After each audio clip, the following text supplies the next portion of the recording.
आप सभी साथियों का एमएनटी न्यूज़ नेटवर्क में स्वागत है। साथियों, मैं राजा गौतम, आप देख रहे हैं एमएनटी न्यूज़ नेटवर्क। साथियों, पूरे देश में संविधान के नाम से एक BS4 अभियान पूरे देश में चला रहा है, जिसमें तमाम मूल निवासी बहुजन समाज के संगठन BS4 अभियान को पूरे देश में चला रहे हैं, जिसमें वामसेप, मूल निवासी संघ, मूल निवासी विद्यार्थी संघ, इसमें राजनीतिक पार्टियां भी उस BS4 अभियान में हिस्सा ले रही है। आज हम संविधान को लेकर ही बातचीत करेंगे। आज जो हमारे साथ बातचीत करेंगे मूल निवासी इंजीनियर जी ललित कुमार जी, जो विद्यार्थी संघ के पूर्व राष्ट्रीय अध्यक्ष हैं और अभी संविधान प्रबोधक हैं। सर, आपका स्वागत है एमएनटी न्यूज़ में। जी, बहुत बहुत शुक्रिया। आप सर, क्या कहेंगे जिस तरीके से ये अभियान चलाया जा रहा है पूरे देश में? पूरे देश में आज की जो परिस्थितियों को देख करके और हम 75-76 वर्षों की जो स्वतंत्रता हमें मिली, जो हमें अपने संपूर्ण प्रभुत्व राष्ट्र निर्माण की जो जिम्मेदारी मिली, उसको देखते हुए हम जिस लक्ष्य तक हमें जाना चाहिए था, देश को जिस उन्नति तक हमें पहुंचाना चाहिए था, वहां हम नहीं पहुंच पाए। इसलिए ज़रूरत महसूस हुई कि इस देश की जनता तक भारत के संविधान को जिस मात्रा में पहुंचाना चाहिए था, जिस मात्रा तक जागरूकता होनी चाहिए थी, वो नहीं हुई। इसलिए हमने पूरे देश में ये अभियान की शुरुआत की और ये BS4 मतलब भारतीय संविधान सम्मान, सुरक्षा और संवर्धन, एक राष्ट्रव्यापी महाजनजागरण अभियान के तहत हम देश की जनता में भारत के संविधान की जो प्राथमिक जानकारी है या उसकी जो मुख्य जानकारियां हैं, उसको जनता तक पहुंचाना चाहते हैं। ये एक ऐसा राष्ट्रव्यापी अभियान है। सर, जिस तरीके से ये अभियान पूरे देश में चलाया गया, खासकर हम हरिद्वार को आज फोकस करते हैं, इसमें हरिद्वार में BS4 की क्या भूमिका रहेगी?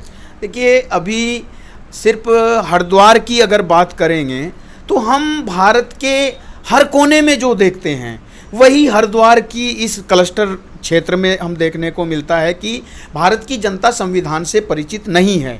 और यही वजह है कि उनके अपने जो सार्वजनिक क्षेत्र है, पब्लिक सेक्टर है, या उनके संवैधानिक अधिकार हैं, या सरकार की जो राष्ट्रीय संपदाएं हैं, वो सब अस्त व्यस्त है। उनको व्यवस्थित तरीके से तभी हम ला सकते हैं, जैसे हम अपने घर को जब तक साफ सुथरा नहीं बना सकते, जब तक उस घर से हमारा कोई रिश्ता न जुड़ जाए। यानी कि जैसे घर में घर के साथ हमारा एक रिश्ता होता है अपनेपन का, अपनी संपत्ति का, वैसे ही एक राष्ट्र को साफ सुथरा, उन्नत, समृद्ध और खुशहाल बनाने के लिए देश की जनता के अंदर एक राष्ट्रीयता की भावना निर्माण होनी चाहिए और उसके प्रति एक रिश्ता बनना चाहिए कि हाँ, ये देश की हर संपदा, हर संपत्ति, हर संसाधन, हर पब्लिक सेक्टर, हर एक इंसान मेरा है, मेरा अपना है, मेरी संपत्ति है, मेरा गौरव है। ये जो भावना निर्माण होनी चाहिए वो देश में नहीं थी, वही हरिद्वार में भी देखने को नहीं मिलती है। इसलिए हमने भारत के अंदर ये जब अभियान चलाया और हम जब हरिद्वार क्लस्टर के अंतर्गत देखते हैं तो यहाँ की 14 विधानसभाएं जो इसके अंतर्गत पड़ती है, लगभग 1000 के आसपास गांव यहाँ पे पड़ते हैं। उन सारे गांव में हमने BS4 अभियान को चलाया और कई चरणों में इसको हमने पिछले कई सालों से शुरू किया है। आप देखेंगे कि हमने गांव-गांव में निरंतर संविधान जन चेतना रैली के आयोजन किए, संविधान कार्यान्वयन रैली के आयोजन किए, संविधान चेतना रैली के नाम पर हमने आयोजन किए, संविधान प्रबोधन सभाओं को हमने आयोजित किया। हजारों गांव में हम निरंतर रात दिन हम चल रहे हैं। देश के युवा, बेरोजगार, विद्यार्थी, कर्मचारी, अधिकारी, रिटायर्ड और जो भी सीनियर सिटीजन्स हैं, वो सब लोग, बच्चों तक भी इस अभियान से जुड़े हैं। और जो विधानसभाएं इसके अंतर्गत पड़ती है, उनके अंदर रहने वाले नागरिकों के अंदर सामाजिक, आर्थिक और राजनीतिक जो चेतना है वो हम लाने का काम कर रहे हैं। हम इस देश की जनता को उनके संवैधानिक अधिकार, इसी तरह से इस क्लस्टर हरिद्वार की जनता को जगा करके अपने संवैधानिक अधिकारों के प्रति सचेत कर रहे हैं और एक संविधान के संरक्षण का, संविधान के संवर्धन का, संविधान के सम्मान का और संविधान को और मजबूती के साथ में हम अपने जीवन में उसको धारण करें, ऐसी संकल्पना के साथ ये जिला हरिद्वार और देहरादून का जो क्लस्टर हरिद्वार जो है, उसकी जनता को जागरूक करके एक जनमत तैयार कर रहे हैं। सर, जैसा आपने कहा कि हमने संविधान चेतना रैली जो आपने 11 अप्रैल से शुरू किया था, खैर वो आपने 2018 से इस अभियान को पूरे देश में चला रहे हैं, लेकिन जो 11 अप्रैल का जो आपका अनोखा कार्यक्रम रहा, हमने आप गांव-गांव गए तो क्या एक्सपीरियंस आपको मिला गांव-गांव के लोगों से, और लोग क्या आशा लगा रहे हैं कि BS4 से? लोग अक्सर ये कह रहे हैं कि अब तक हमने देश में सामाजिक संगठनों को, राजनीतिक पार्टियों को, बड़े बड़े ओहदे रखने वाले ताकतवर बाहुबली नेताओं को, सुप्रीमो नेताओं को, तानाशाह नेताओं को, लोकतंत्र के नाम पर बने तानाशाह नेताओं को, जो फेसबुक पे पावर दिखाने का, फेसबुक पे ताकत दिखाने का हमेशा भ्रम फैलाते हैं, वो सब ये चिल्लाते नजर आते हैं कि संविधान बचाओ, लोकतंत्र को बचाओ, अपने अधिकारों को बचाओ। लेकिन जनता ये कह रही है, अब जनता समझ रही है कि जो बचाओ बचाओ चिल्ला रहे हैं, बचाओ बचाओ वो चिल्लाता है जिसके बस में कुछ नहीं है, जो कुछ कर नहीं सकता, जो खुद को नहीं बचा सकता या दूसरे को नहीं बचा सकता। वो आप देखते हैं कि नदी में कोई डूब रहा है तो उसके किनारे बचाओ बचाओ कौन चिल्लाता है? जिसको तैरना नहीं आता। डूबने वाला भी बचाओ बचाओ चिल्लाता है, और जो उस किनारे उसे डूबते हुए देख रहा है वो भी बचाओ बचाओ बचाओ बचाओ चिल्लाता है। इसका मतलब उन दोनों के बस में जब कुछ नहीं रहता तो उनके पास सिर्फ बचाओ बचाओ चिल्लाना ही रहता है।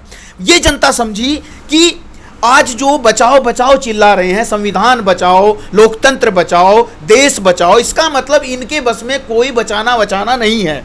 इसलिए बामसेफ जैसा संगठन, फूले अंबेडकरी आंदोलन को चलाने वाले मूल निवासी संघ, मूल निवासी विद्यार्थी संघ, बहुजन संगठन, भीम संगठन, भीम सेना, भीम के नाम पर, फूले के नाम पर, सम्राट अशोक के नाम पर जितने भी तमाम संगठन बने, चाहे वो आज सैनी महापंचायत हो, सैनी सभा हो, किसान यूनियन हो, सारे संगठन आज जिस मात्रा में ये बात समझे हैं कि अब बचाओ बचाओ कहने से ज़्यादा बताओ बताओ कहने की ज़रूरत है। संविधान बचाओ बचाओ हम नहीं कह रहे हैं, हमने ये शुरुआत करने की कोशिश की कि अब बचाओ बचाओ कहने से संविधान बचने वाला नहीं है, भारत देश बचने वाला नहीं है, लोकतंत्र बचने वाला नहीं है। अगर ये बच सकता है तो जनता को पहले संविधान के बारे में बताना होगा। अगर हम भारत की जनता को, हम भारत के लोगों को संविधान की सही जानकारी, लोकतंत्र के सही मायने, लोकतंत्र की सही मर्यादाएं, लोकतंत्र के सिद्धांत, लोकतांत्रिक व्यवस्था, संवैधानिक व्यवस्था अगर हमें समझ आई होती तो हम इस देश के संविधान को, इस देश के लोकतंत्र को, इस देश की संपदाओं को, इस देश के पब्लिक सेक्टर को, इस देश की जनता के मानवीय सम्मान, स्वाभिमान को बचा लिए होते। इसलिए हमने बचाओ बचाओ नहीं, संविधान बताओ बताओ की संकल्पना के साथ देश की जनता को संविधान बताने का और संविधान के प्रति जागरूक करके एक जनमत निर्माण करने का ये संकल्प लिया है कि ये जनता भारत के संविधान को जान ले।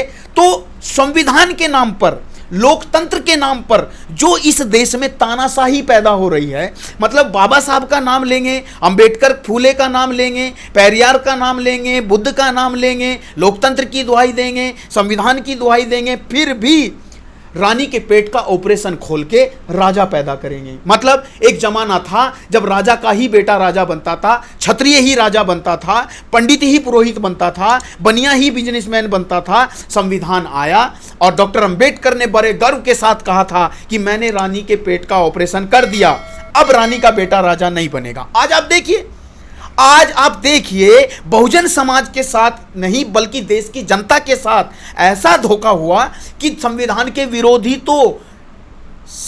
विरोधी तो रानी के पेट से दोबारा ऑपरेशन खोल के राजा पैदा कर रहे हैं। मतलब अमीरों को, नेताओं के बच्चों को, नेताओं की बीवियों को, नेताओं की मां को, नेता का ही परिवार का हर एक सदस्य इस देश में नेता बन रहा है जबरदस्ती। और इतना ही नहीं है कि संविधान विरोधी बीजेपी, कांग्रेस, सांपनाथ, नागनाथ ही ऐसा कर रहे हैं। हमें अफसोस तब होता है जब बेशर्मी के साथ लोकतंत्र का नाम लेकर के, संविधान का नाम लेकर के, फूले, अंबेडकर, साहू, रैदास, कबीर, नानक का नाम लेकर भी इस देश में रानी के पेट से, मतलब नेता के घर से ही जबरन नेता पैदा किए जा रहे हैं। और इस वजह से आज आप देखिए बहुजन आंदोलन से निकले हुए नेताओं में एक बड़ी होड़ मची है, ताकत दिखाने की, बुद्धिमानी दिखाने की। अरे लोकतंत्र को तो समझिए, जनता समझ रही है, जनता कह रही है और हम कह रहे हैं कि इस देश में जो अब तक परिवार तंत्र चला है, उस परिवार से पैदा होने वाले नेता कौन है? वो जो परिवार से पैदा होता है अचानक से, पिता के माँ के नेतागिरी से तुरंत आकर के वो उत्तराधिकारी बन जाता है। डेमोक्रेटिक सिस्टम में उत्तराधिकार नहीं होता है। जिसने भी डेमोक्रेटिक सिस्टम में उत्तराधिकारी चुना वो लोकतंत्र के खिलाफ है, चाहे वो कोई भी है। और मैं ये कहना चाहता हूं, ऐसे बाड़े के नेता, बाड़े के जो परिवार तंत्र से पैदा होते हैं, जिन्होंने दुनिया में कभी किसी सामाजिक संगठन में, सामाजिक आंदोलन में, सामाजिक सुख दुख में कभी शामिल नहीं हुए, विदेशों में पढ़े, एक ही बाड़े में, एक ही परिवार में, एक ही दायरे में कुएं के मेंढक बन के पलते रहे, और उसके बाद वो अचानक फील्ड में आकर के बड़े तिलिस्मी नेतागिरी दिखाने की कोशिश करते हैं। ऐसे बाड़े के नेता अब जनता स्वीकार नहीं करेगी। दूसरा मैं बताना चाहता हूं कि काशीराम साहब ने भी चमचा युग एक किताब लिखी। आजकल चमचा युग की मैं याद दिलाना चाहता हूं कि काशीराम साहब ने किसके लिए चमचा युग लिखी थी? जो बहुजन आंदोलन के साथ धोखा कर रहे थे, समझौता कर रहे थे, जो बहुजन आंदोलन को भटकाने का काम कर रहे थे। काशीराम फूले अंबेडकर के आंदोलन को, बामसेफ फूले अंबेडकर साहू के आंदोलन को बहुजन संकल्पना के साथ लेके आगे बढ़ रही थी, और कुछ चमचे दलित संकल्पना को लेके आंख बंद करके बेशर्मी के साथ चल रहे थे। ऐसे चमचों को मैं आज के युग में भाड़े का नेता, भाड़े का पहलवान कहना चाहता हूं। एक भाड़े का, एक बाड़े का, ये दो नेता हैं जो आज समाज में इस आंदोलन के लिए एक बड़ी रुकावट है। और इसलिए मैं बहुजन समाज के लोगों को, अपने मूल निवासी समाज के लोगों को यह कहना चाहता हूं, ना भाड़े का और ना बाड़े का नेता चाहिए, ना बाड़े का ना भाड़े का पहलवान चाहिए। हमें तो अखाड़े का पहलवान और अखाड़े का नेता चाहिए, जो गांव समाज से, गरीब किसान मजदूर की झोपड़ियों से, गलियों से, खेत खलियानों से, उन समस्याओं के संघर्ष से एक अनुभव, एक व्यवहारिक अनुभव लेकर के जो संघर्ष में, मैदान में उतरे, दंगल में उतरे, और इस युद्ध को, जो हिंसा का युद्ध है, अहिंसा में परिवर्तित करके इस युद्ध को जीत ले। हम बुद्ध के लोग हैं, हम युद्ध के लोग नहीं हैं। हम युद्ध के आज भी खिलाफ हैं। हम बुद्ध के लोग आज भी इस देश में अहिंसावादी विचार को लेकर के हम कलम से लड़ाई लड़ना चाहते हैं। फेसबुक में मूछें ऐंठने वालों को ये सबक बताना चाहते हैं कि ये लड़ाई फेसबुक पे मूछें ऐंठने की नहीं है। जो इस देश के युवाओं को आज भ्रमित करना चाहते हैं वो भाड़े के नेता और वो बाड़े के नेता जो आज पैदा होते हैं और किसी एक आदमी को कहते हैं मैं नहीं जानता हूं।